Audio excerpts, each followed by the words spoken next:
আপনারা বেশ কিছুদিন থেকে সোশ্যাল মিডিয়াতে একটা জিনিস লক্ষ্য করছেন যে এখানে একজন মৌলানা সাহেব, মুফতি সাহেব, যার নাম আমি নিতে চাইছি না, উনি আমাদের জনতা উন্নয়ন পার্টির চেয়ারম্যান জনাব হুমায়ুন কবির সাহেবকে নিয়ে বিভিন্ন সময় বিভিন্ন রকম মন্তব্য করছেন। তার বাবরি মসজিদ নিয়ে বিভিন্ন রকম মন্তব্য করছেন।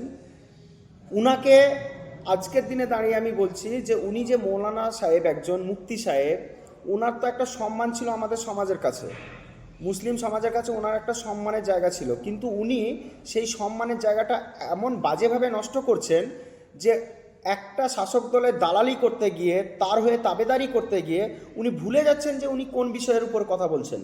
বাবরি মসজিদ নিয়ে উনি বিতর্কিত মন্তব্য করছেন। বাবরি মসজিদে বাবরের নাম দেওয়া যাবে না।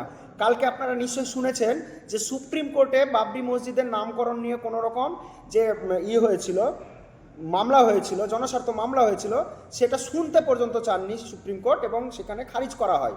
তাহলে এই যে মুফতি সাহেব, উনি মমতা ব্যানার্জি এবং অভিষেক ব্যানার্জির টিমের হয়ে দালালি করে উনি এখানে মুসলিম সম্প্রদায়ের মধ্যে একটা বিভেদ সৃষ্টি করার চেষ্টা করছিলেন। বাবরি মসজিদকে নিয়ে বিতর্কিত মন্তব্য করে বিতর্ক তৈরি করার চেষ্টা করছিলেন। আমি মাননীয় মুফতি সাহেব, নাজরুল সাহেব, আপনাকে আমি অনুরোধ করব, আপনি ধর্মীয় নেতৃত্ব দিচ্ছেন, ধর্মীয় নেতা আপনি করুন। আপনার হোয়ার অ্যাবাউটস আমরা সবই তো জানি। আপনি যে গাড়িটা পেয়েছেন সেই গাড়ির তেল ব্যবস্থা করার জন্য তো আপনাকে আবার পাড়ায় পাড়ায় জালসা করে তাবিজ বিক্রি করে বেড়াতে হবে। তো এইগুলো আপনি ওইগুলো করুন। আপনি দালালি করতেছেন না। যদি রাজনীতি করার খুব শখ থাকে না, তাহলে আপনি রাজনৈতিক ময়দানে আসুন না। আপনি আবার ধর্মীয় আড়ালে করছেন কেন, লুকাচ্ছেন কেন? জামিয়াতে উলামা হিন্দ মুসলিম সম্প্রদায়ের জন্য কি করেছে? সংখ্যালঘু সম্প্রদায়ের জন্য কি করেছে? আপনি জিজ্ঞাসা করুন জামিয়াতে উলামা হিন্দের যারা নেতৃত্ব আছেন, সিদ্দিকুল্লাহ চৌধুরী সংখ্যালঘু সম্প্রদায়ের জন্য কি করেছেন? আজ পর্যন্ত দেখাতে পারবেন? সংখ্যালঘু সম্প্রদায়ের ভাই বোনদের জন্য যখন ওয়াকফ নিয়ে আন্দোলন হলো, মমতা ব্যানার্জি যেদিনকে বললেন যে আমার থেকে শত্রু কেউ হবে না, আন্দোলন করলেন, তখন তো আপনারা মুখ লুকিয়ে বসেছিলেন। লজ্জা করে না আপনাদের? আর আজকে বড় বড় কথাবার্তা বলছেন, তৃণমূলের হয়ে দালালি করতে এসেছেন। এইসব দালালিগুলো বন্ধ করুন। রাজনীতি করলে ওইসব দাড়ি টুপি বাদ দিয়ে এসে রাজনৈতিক ময়দানে নামুন। আর যদি মৌলভী সাহেব হিসেবে সমাজকে নেতৃত্ব দিতে যান, সমাজের ধর্মীয়ভাবে নেতৃত্ব দিতে চান, আপনারা অলওয়েজ ওয়েলকাম থাকেন। সবসময় আপনাদেরকে আমরা স্বাগত জানাই।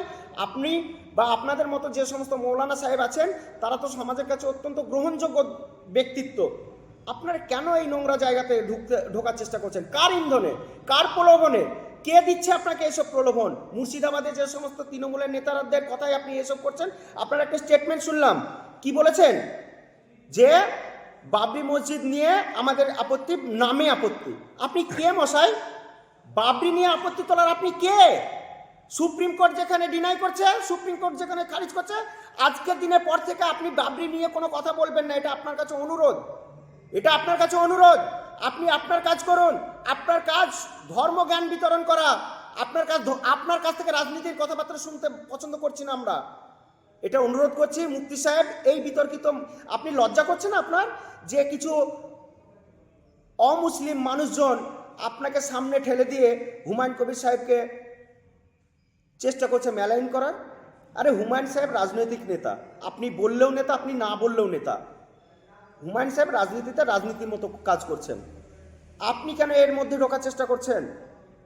এর মধ্যে ঢুকবেন না। আপনাকে অনুরোধ করছি, ওই মমতা ব্যানার্জি, অভিষেক ব্যানার্জি দালালিটা বন্ধ করে দিয়ে আপনি মৌলভী সাহেব, মুফতি সাহেব, নামাজ রোজা করার লোক, নামাজ রোজা করুন, পাড়ায় পাড়ায় গিয়ে কোরআন শরীফ পড়ুন, পাড়ায় পাড়ায় গিয়ে ধর্মজ্ঞান করুন, জালসা করুন। সেটাতেই আপনি মানে সুন্দরভাবে সেটাতেই মেলায়, সেটাতেই মানায়।